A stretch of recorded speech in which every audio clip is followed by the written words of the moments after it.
And Pope Francis, on his flight home from Latin America, apologizing for insisting that victims of pedophile priests show proof. Francis says he realizes now it was a slap in the face to victims that he never intended. The mea culpa revived questions about whether Francis gets it about abuse. To talk about the fallout from the Pope's trip to South America is Chris White. Chris is a national correspondent for Crux, the most widely read English-language Catholic news site. Chris, welcome.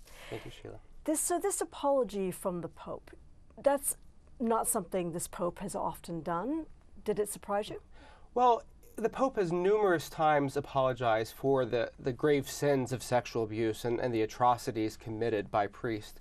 But to sort of walk back his words and his language and make that sort of concession was certainly an unprecedented moment.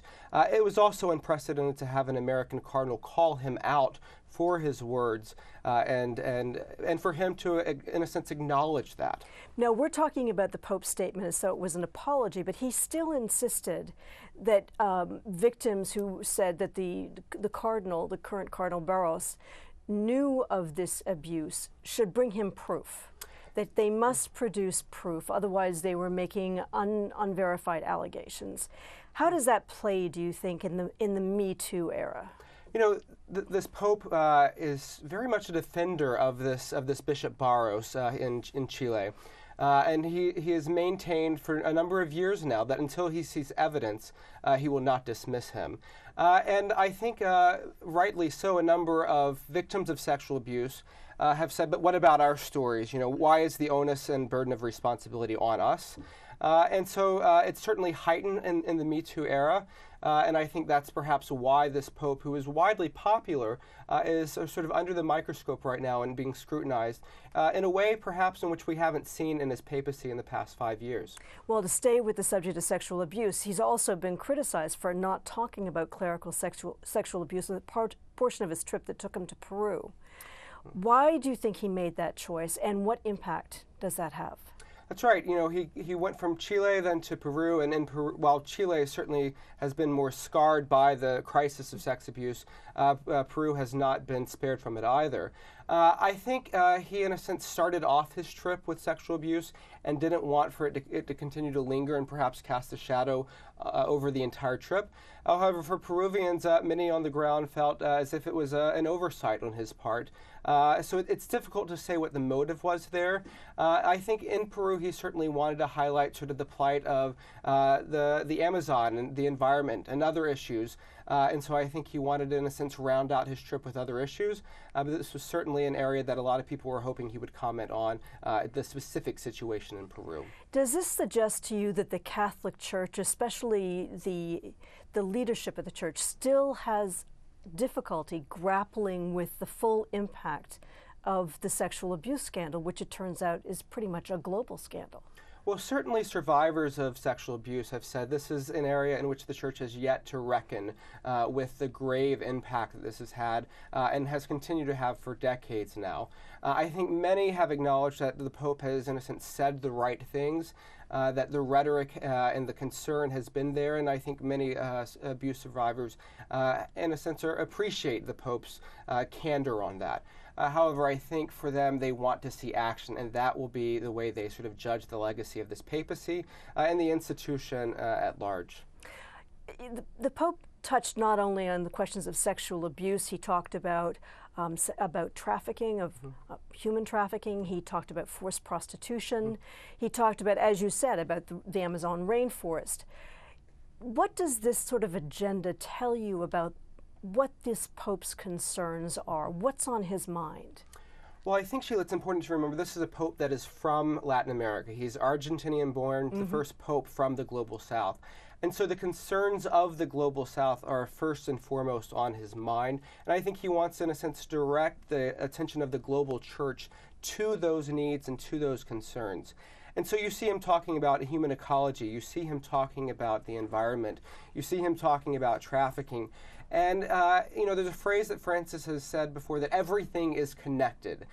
So he's trying to promote this vision of sort of human flourishing that connects the dots. And I think that was really the intention of this trip, is to sort of lift all of these issues together in sort of a unified sort of tapestry. Now, of course, sexual abuse ended up sort of being the issue that made headlines. But for him, I think that was the larger intent of this trip.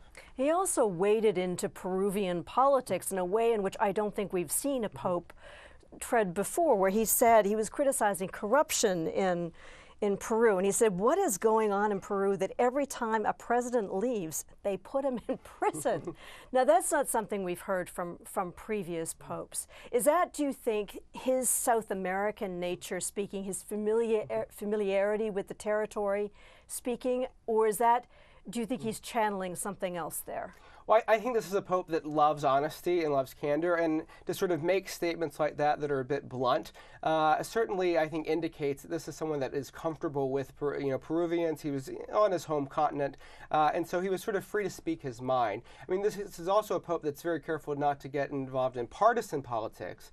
But I think he certainly is criticizing a larger problem, and that's the problem here of corruption. And the fact that he really lifted that up on his last day was kind of, in a sense, a message that he wanted to spotlight and let linger in the air for a while. I think a lot of people had anticipated that this trip in particular would have been a major love-in for this pope. Return to his home continent, a man who is very proud of his South American roots. Instead, it was a much more difficult trip. How much of that is the pope's own doing, because of some of his attitudes and the way in which he chooses to express himself, and how much of that reflects the friction or the continuing friction between changing societies in the Catholic Church?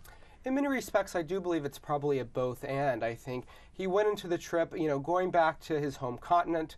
It's, in a sense, a place where he should have been most welcome. However, the plague of sexual abuse in Chile in particular is among the worst in the world. I think if you look at the Pope's popularity numbers in Chile, he's suffered, and I think it's largely because of that. And I think many people from the outside didn't realize how much this issue really had affected the inner workings of the church there. And so we, in a sense, dismissed this trip perhaps as just a homecoming of sorts. I think starting off this trip, the Pope addressed the issue of sexual abuse on day one. And the first few days enjoyed pretty favorable ratings among the Chilean press. And then it was when these comments came about showing proof that the sort of headlines turned on him. I think they're comments that, as he said, he regrets, and it's a narrative in which I think he wishes he could take back. But that is very much how this trip will be remembered in terms of his papal voyages. There was a moment in the papal mass in Lima where Francis also paused to pay tribute to victims who had died during church demonstrations in Africa, a whole ocean away in the Democratic Republic of Congo. What does that say, do you think, about this pontiff? There's a theme of his, a phrase that he uses very often, two actually, a culture of encounter, encouraging not just Catholics but all people of goodwill to sort of be aware of sort of the global players that we all are, to not just sort of look at your neighbors that are immediate and close in proximity to you, but to look beyond you, beyond your borders. So I think that's sort of part of the motivation. And he also has another line that he talks about, as he did in Peru, about we have a globalization and a culture of indifference.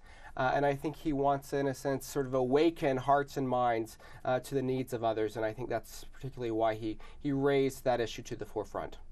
Chris White of Crux, thanks so much for making time for us. Thank you.